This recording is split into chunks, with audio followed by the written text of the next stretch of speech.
We're back to normal as the Meteorological Service has put Trinidad and Tobago back on a green level, down from the yellow. Once we had that tropical wave passing and the conditions, basically the impactful weather has remained offshore and it is petering out. But we could still see the low chance of a heavy shower or a thunder shower, about 30% overnight into the first part of the morning. But overall, only localized bouts of street flooding are likely. So basically, we have been seeing a few of those showers still hovering out there in the Atlantic, but most of that activity, again, should stay over the waters, but there's again that low chance of a shower coming by late on Wednesday. But for Thursday, we see yet another tropical wave, so we could be seeing some more rainfall by then. But overnight in Tobago, we'll see most of the heavier clouds are pushing out towards the Caribbean Sea, sinking south as well. Again, not much is expected through your Wednesday afternoon, with only just occasional showers expected for Tobago through your Wednesday. Meanwhile, for Trinidad, southeastern areas and along the southwest, you can still see a few showers, some of them heavy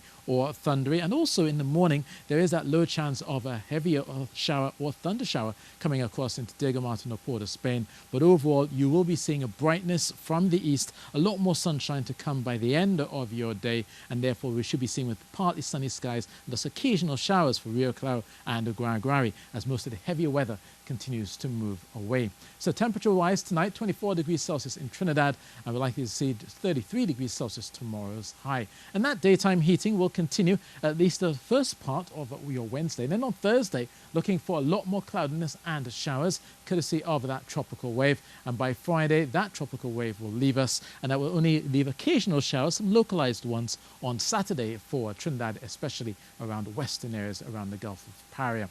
So offshore, the fisherfolk will continue to see the southeasterly winds of 15 knots, a slight chop out there, 1.5 to 2 meters for the most part in the Atlantic, close to 1 meter through the Caribbean, and near calm in those sheltered areas around the Gulf of Paria.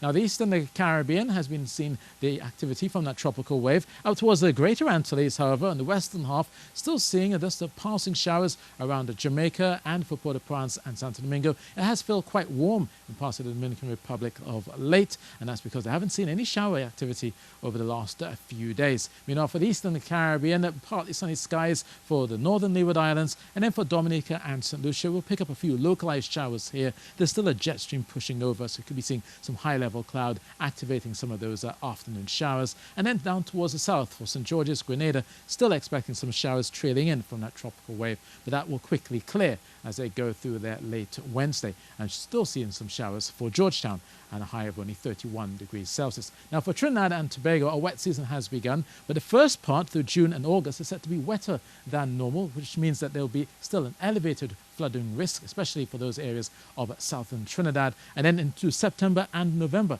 the second half of our wet season, that flood risk will remain elevated, especially around that southwestern corner of Trinidad and also for Tobago, because this is where it will likely be wetter than normal towards the back end of our wet season. So definitely be prepared as we go through the next few months. So that's your weather, and that's it from me.